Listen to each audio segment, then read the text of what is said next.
Mutual fund के द्वारा दिया जाने वाला एश्योर्ड इनकम का ये प्रोडक्ट जिसका नाम आईसीआईसीआई प्रूडेंशियल ने फ्रीडम एसआईपी रखा है, ये किस तरह का प्रोडक्ट है, ये किस तरह से काम करता है और इसमें किस तरह के इन्वेस्टर्स को इन्वेस्ट करना चाहिए और इसके साथ हम ये जानेंगे कि इसके सोर्स स्कीम क्या है, इसके टारगेट स्कीम क्या है और किसी ने अगर 10 साल पहले फ्रीडम एसआईपी जैसे प्रोडक्ट में इन्वेस्ट किया होता तो अभी के मार्केट कंडीशन में उसका इन्वेस्टमेंट का मार्केट वैल्यूएशन क्या होता। और सबसे अहम सवाल जो हमारे मन में आता है कि मार्केट रिलेटेड इंस्ट्रूमेंट्स के ऊपर किस तरह से कोई रिटर्न का एश्योरेंस दे सकता है, कैसे आईसीआईसीआई प्रूडेंशियल ये कह रहा है कि अगर आप अपने कमिटमेंट को फुलफिल करते हैं तो हम आपके एसआईपी अमाउंट का 5 गुना, 8 गुना, इवन 12 गुना तक रिटर्न का एश्योरेंस देते हैं टिल 2099 तक। तो चलिए शुरू करते हैं ये वीडियो। मेरा नाम है विनोद चौधरी और मैं फाउंडर हूं इन्वेस्टमेंट जंक्शन का। और फ्रीडम एसआईपी के ऊपर मैंने एक पहले भी वीडियो बना रखा है और उसका लिंक मैं यहाँ पे दे रखा हूं, आप चाहें तो उस वीडियो को भी देख सकते हैं। वो वीडियो फ्रीडम एसआईपी का जो पहला वर्जन है उसके ऊपर है और आज मैं बात करने जा रहा हूं आपके साथ जो लेटेस्ट अपडेटेड वर्जन है, सेकंड जो वर्जन है उसके ऊपर। तो मेरे उस वीडियो को भी देख सकते हैं आप। और अगर आप इस चैनल पे नए हैं तो प्लीज इस चैनल को सब्सक्राइब करना मत भूलिएगा। तो चलिए समझते हैं इस कंसेप्ट को।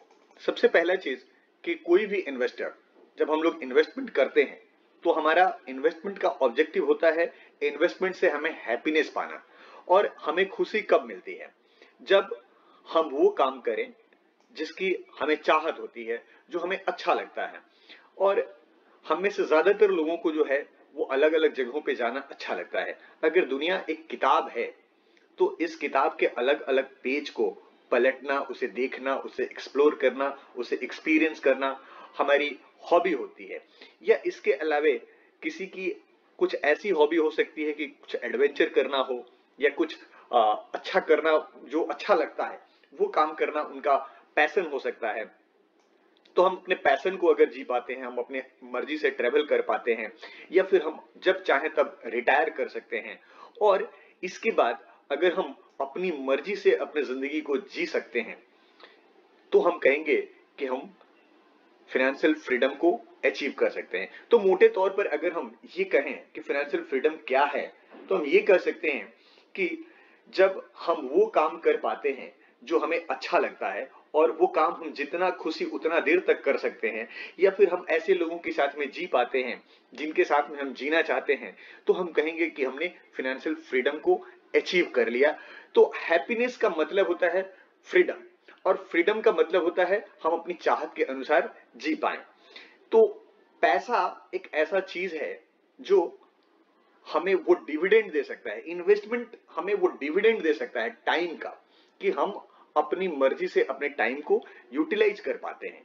और सही बात है कि अगर हम फ्रीडम की बात करें तो हम चाहते तो हैं अपने पैशन को परस्यू करना, हम चाहते हैं वर्ल्ड ट्रेवल करना, हम चाहते हैं कि जल्दी रिटायर कर सकें।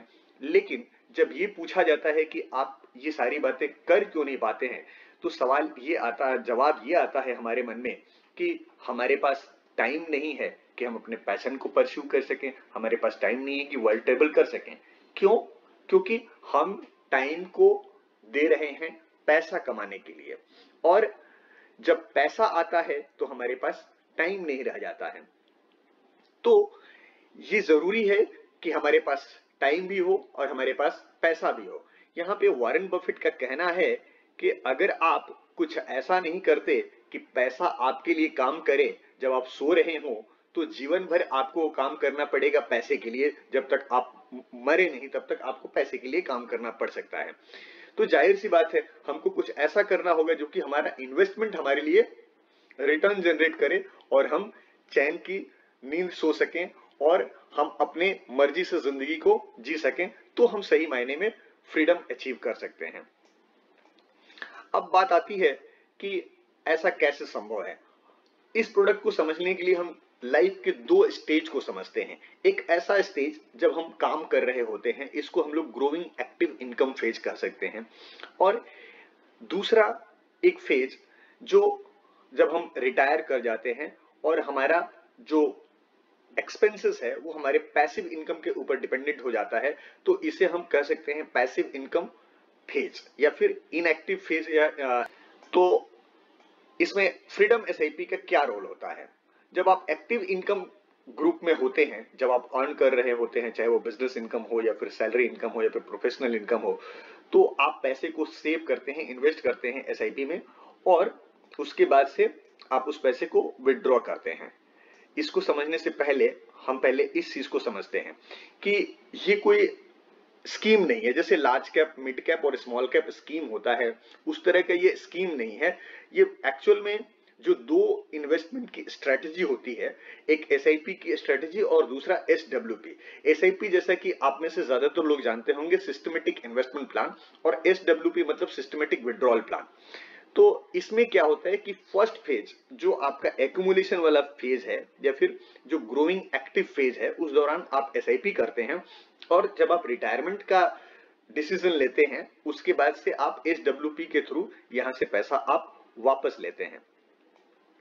तो इसमें क्या होता है, जैसे आपको चूज करना होता है कि आप एक एसआईपी का अमाउंट चूज कीजिए कि कितने रुपया आपको एसआईपी करना है, और उसके बाद से यहाँ पे टेन्योर फिक्स है। टेन्योर कुछ इस तरह से है, 8 साल, 10 साल, 12 साल, 15 साल। और जो नया वर्जन आया है, जिसको मैं सेकेंड वर्जन की बात कर रहा हूं, अपडेटेड वर्जन, उसमें जो ऑप्शन है वो 20 साल, 25 साल और 30 साल का भी है।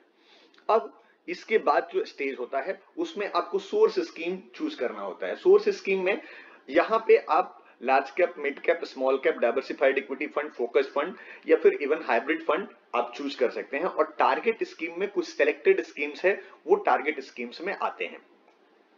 अब यहाँ पे आप देख सकते हैं कि यहाँ पे सोर्स स्कीम में कौन कौन से फंड हैं, और टारगेट स्कीम में डिफॉल्ट सेटिंग में आपको जो ऑप्शंस मिलेगा, इसमें ही 4 जो फंड्स हैं इसमें से चूज करना होता है। अब जो लेटेस्ट वर्जन आया है उसमें जो सोर्स स्कीम है वो बदल चुके हैं। अब मैं आपको थोड़ा सा आगे लेकर के जाता हूं कि जब आप एसडब्ल्यूपी मोड में जाते हैं तो क्या होता है। इसके बाद में आपको अपडेटेड वर्जन का जो डिफरेंस है वो मैं बताऊंगा अपडेटेड वर्जन वाला ब्रोशर के थ्रू। तो यहाँ पे आप देख सकते हैं कि 10,000 रुपए का अगर आप एसआईपी करते हैं 8 साल के लिए, और आपका टोटल इन्वेस्टमेंट अमाउंट खड़ा होता है 9,60,000 रुपया। उसका मार्केट वैल्यू अगर 12% के रेट ऑफ रिटर्न से 15,70,000 होता है, तो मंथली एसडब्ल्यूपी अगर आप 10,000 रुपए का लेते हैं तो यहाँ पे इफेक्टिव एसडब्ल्यूपी का रिटर्न जो है वो 7.6% का है। और वही चीज अगर 10 साल के लिए कंटिन्यू करते हैं तो आपका ये अमाउंट जो है वो 10,000 से बढ़कर के 15,000 रुपया हो जाता है, और इफेक्टिव एसडब्ल्यूपी का जो रिटर्न है वो 8% हो जाता है। 12 साल में वो 20,000 रुपया हो जाता है, 15 साल में वो 30,000 रुपया हो जाता है। एसआईपी का अमाउंट लेकिन आपका सेम ही है। तो आप देख सकते हैं कि 15 साल का एसआईपी आपको 30,000 रुपया यानी कि 3 गुना रिटर्न दे रही है, और ये रिटर्न आपको 2099 तक मिलेगा। यानी कि आप कह सकते हैं इंडेफिनिट पीरियड तक कह सकते हैं, जब तक कि मैंने आज जो भी लोग सरवाइव कर रहे हैं वो शायद नहीं रहे, तो इतने दिनों तक मिलता रहेगा। अब इस चीज को दूसरे इलस्ट्रेशन से समझते हैं कि अगर रिटर्न 11% का मिलता है तो अगर इफेक्टिव एसडब्ल्यूपी का अमाउंट जो है वो किस तरह का होगा। और यही चीज जो है वो आपको इलस्ट्रेशन नंबर 3 में बताया गया 10% के रेट से भी। और ये एसआईपी प्लस वाला ऑप्शन अभी लेटेस्ट जो ऑप्शन है उसमें अवेलेबल नहीं है। तो दूसरा जो चीज है वो समझने का है कि नंबर ऑफ डेज का, नंबर ऑफ ईयर्स का क्या चक्कर है। तो मैं आपको लेके चलता हूं, जो हमारा जो लेटेस्ट ऑप्शन है उसके ऊपर लेकर के जाना चाहता हूं, जहां पर कि हम ये आपको दिखलाएंगे कि अगर 10 साल पहले अगर किसी ने इन्वेस्टमेंट किया है तो एसडब्ल्यूपी लेने के बाद उस इन्वेस्टर का मार्केट वैल्यू इन्वेस्टमेंट का क्या अभी खड़ा हो रहा है उसको भी हम दिखाएंगे। तो चलिए हम अपने सेकंड जो वर्जन है उसके तरफ हम लोग चलते हैं। सेकंड वर्जन में क्या चेंजेस हुआ है, आप जो यहाँ पे ब्राउन पोर्शन देख रहे हैं that is the edition, that माने जो कि इंक्लूड हुआ है सेकंड वर्जन में। इसके पहले वाला जो येलो पोर्शन आप देख रहे हैं वो पहले से ही था 8 साल, 10 साल, 12 साल, 15 साल। 8 साल की एसआईपी में आपको जो अमाउंट आप एसआईपी में इन्वेस्ट कर रहे हैं उतना अमाउंट यानी कि 1x अमाउंट, और 10 साल की एसआईपी में 1.5x, 1.5 गुना, और 12 साल की एसआईपी में 2 गुना, 15 साल की एसआईपी में 3 गुना। वहीं पे अगर आप इस एसआईपी के टेन्योर को और बढ़ाते हैं, 20 साल करते हैं तो 50,000 यानी कि 5x, और 25 साल करते हैं तो 80,000 यानी कि 8x, और अगर आप 30 साल तक करते हैं तो 12 गुना अमाउंट यानी कि 1,20,000 रुपया आपको मिल सकते हैं। तो जो लोग यंगर एज में है, जैसे 30 साल के एज ब्रैकेट में है या फिर 25 साल के एज ब्रैकेट में है, वो अब 30 साल की एसआईपी करते हैं तो उनके लिए 12 गुना अमाउंट यानी कि 1,20,000 रुपए का एक रेगुलर कैश फ्लो उनके लिए जनरेट किया जा सकता है इस स्कीम के थ्रू। अब देखते हैं कि इसमें जो लोग इन्वेस्ट कर रहे हैं, या फिर अगर बैक टेस्टिंग करके अगर देखा जाए कि अगर किसी ने 98 में आईसीसी प्रूडेंशियल का एक फ्लैगशिप फंड है, large and mid cap fund, जो बहुत पुराना है, उसमें अगर 10 साल पहले यानी 98 में किसी ने इन्वेस्टमेंट किया होता और वो 2009 के मिड में, मैंने 2008 और 9 का मिड इसलिए चूज किया गया है कि 2008 और 9 जैसा कि हम लोग जानते हैं वो मार्केट का एक ऐसा फेज था जब मार्केट नीचे जा रहा था, वो ग्लोबल क्राइसिस का जो समय था उस समय मार्केट नीचे था, और वहां पे किसी का पैसा मतलब एक्यूमुलेशन फेज से डिस्ट्रीब्यूशन फेज में शिफ्ट होता है। यानी आप समझ सकते हैं कि लोअर मार्केट में उस पैसे को एक्यूमुलेशन से डिस्ट्रीब्यूशन फेज में शिफ्ट किया गया है। ऐसे सिचुएशन में भी अगर उस व्यक्ति को अगर 1.5 गुना रिटर्न यानी कि 15,000 रुपये महीने का पे आउट दिया गया है और उसके बाद भी उसका मार्केट वैल्यूएशन 1,37,41,000 रुपए का खड़ा हो रहा है, तो आप समझ सकते हैं कि यहां से पे आउट लेने के बाद भी इसमें पैसा बढ़ता चला गया है। अब जो अहम सवाल है जिसको लेकर के मैंने इस वीडियो की शुरुआत की है कि आईसीसी प्रूडेंशियल को ये कॉन्फिडेंस कहां से आता है कि ये कमिटमेंट कर पाए कि आप 20 साल, 25 साल या 30 साल तक इन्वेस्टमेंट कीजिए और उसके बाद हम आपको लाइफ लॉन्ग इस तरह का रिटर्न देते रहेंगे। तो इसके लिए मैं आपको दिखाना चाहूंगा कि आईसीसी प्रूडेंशियल के जो पुराने स्कीम है, जो 15 साल या 10 साल से ऑलरेडी कंटिन्यू कर रहे हैं, उसका रिटर्न किस तरह का आया है एसआईपी में, जिसकी बेसिस पर आईसीसी प्रूडेंशियल ये कमिटमेंट कर पा रहा है कि वो इस तरह का रिटर्न आपको दे सकता है। तो चलिए मैं लेके चलता हूं आपको दूसरे विंडो पे जहां पर कि हम इस चीज को दिखाते हैं। चलिए हम अपने लास्ट वीडियो के लास्ट सेगमेंट की तरफ आगे बढ़ते हैं और ये जानते हैं जिस सवाल के साथ में हमने इस वीडियो का शुरुआत किया था कि क्या ऐसा है जिसके बेसिस पर आईसीसी प्रूडेंशियल इस कमिटमेंट को कर रहा है कि अगर आप अपने कमिटमेंट को फुलफिल करते हैं तो हम आपके एसआईपी अमाउंट का 5 गुना, 8 गुना तक भी रिटर्न या 12 गुना तक हम आपका रिटर्न दे पाते हैं। तो यहाँ पे हम देखते हैं कि कुछ एक फंड इसके ऐसे हैं जो 15 साल पुराने हैं। इसमें पहला फंड हम देख रहे हैं large and mid cap. Large and mid cap में जैसा कि हम देख रहे हैं कि अगर किसी ने 15 साल की एसआईपी चलाई है तो 18 लाख रुपया इन्वेस्ट करके मार्केट वैल्यूएशन 54 लाख का खड़ा होता है, और अगर हम सिंस इंसेप्शन इसका रिटर्न देखें तो 27,80,000 रुपया इन्वेस्ट करके 2,71 लाख रुपीस बना है।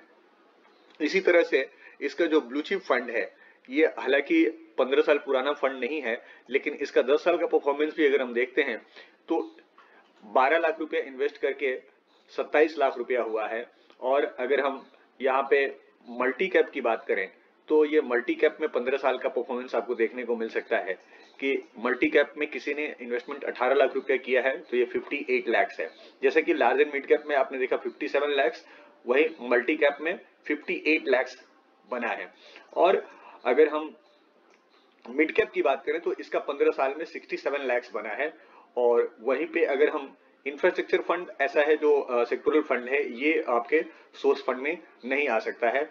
आईसीसी प्रूडेंशियल का वैल्यू डिस्कवरी फंड जो पुराना है 15 साल का है, इसमें आप देख रहे हैं 76,000 का वैल्यू 15 साल में क्रिएट हुआ है। तो अगर हम 15 साल का एवरेज देखें तो 54 या 57, यहाँ पे हमने large and mid cap fund में देखा,